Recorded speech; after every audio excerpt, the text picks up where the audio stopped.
Miss হবে না আপনার পছন্দের টিভি শো। দেখুন জি5 অ্যাপে একদম ফ্রি। এই স্ট্যাম্পটা কিসের? প্রত্যেকটা চালানে এই একই স্ট্যাম্পের ছাপ আছে। ধুর, আমি তো এখান থেকে কোনো নামই উদ্ধার করতে পারছি না।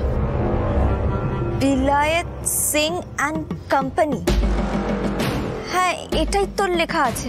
আরে বাবা, এই বিলায়েত সিংটা কি? সে যেই হোক, এখানে কিন্তু অনেক টাকা লেনদেন হয়েছে। এই চালানগুলো মিলিয়ে দেখো। হ্যাঁ, ভিখিরিদেরকে তাহলে এই জায়গাতেই চালান করা হয়, আর তার বদলে আসে টাকা, আর এগুলোই সেই চালান। একদম ঠিক বলেছেন ম্যাডাম। মুখ খোলার সময় বগাও কিন্তু এই সেম কথা বলেছিল।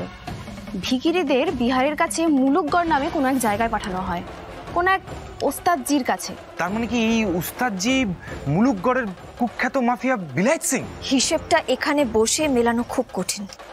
আমি এক্ষুনি খোঁজ নিয়ে জানাতে বলছি।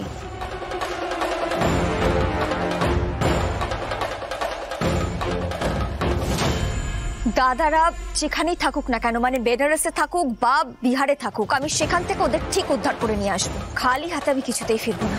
আমি আজকেই মুলুকগড় যাবো। এক মিনিট ম্যাডাম, এত তাড়াহুড়ো করা যাবে না। আমরা দুমদাম কোনো স্টেপ নিতে পারবো না। পুলিশের শুধু প্রমাণ জোগাড় করলেই হয় না, সেগুলোকে কোর্টে পেশ করার মতো জায়গায় নিয়ে যেতে হবে।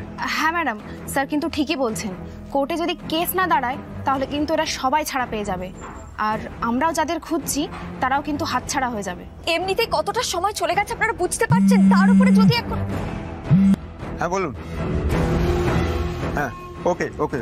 আবার কি খবর এলো স্যার? বর্ষার কোনো খবর পাওয়া গেল? না না, ডিপার্টমেন্ট থেকে কনফার্ম করলো ওই ওস্তাদজি, যার নাম বগা বারবার বলছিল, মুলুকগড়ের কুখ্যাত মাফিয়া বিলায়েত সিং।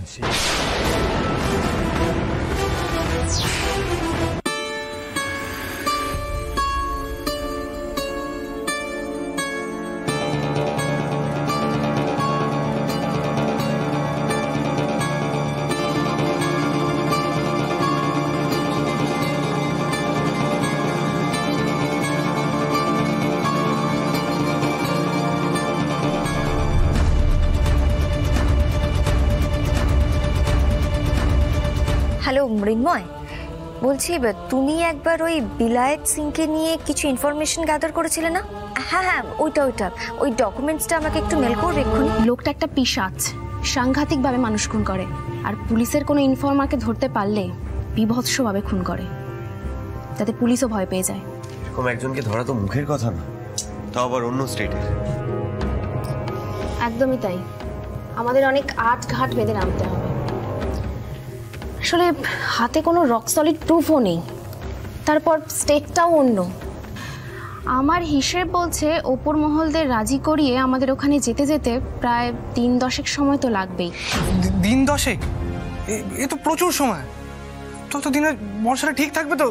না না, মানে ওদের যদি কিছু হয়ে যায় তখন কি হবে? ইকলু, টেনশন করিস না, পর্ণাদি আছে তো। আর পর্ণাদি, তুমি বলো না আমরা এখন কি করব? ওহো, স্যার ফোন করছেন, আমাদের একটা মিটিং আছে, আমাকে এক্ষুনি বেরোতে হবে। আমি আপনাদের সাথে পরে যোগাযোগ করব। আর একটা কথা, আমাদেরকে না জানিয়ে আপনারা কোনো রকম স্টেপ নেবেন না, ওকে? জি5 ডাউনলোড করুন আর সব এপিসোড দেখুন একদম ফ্রি।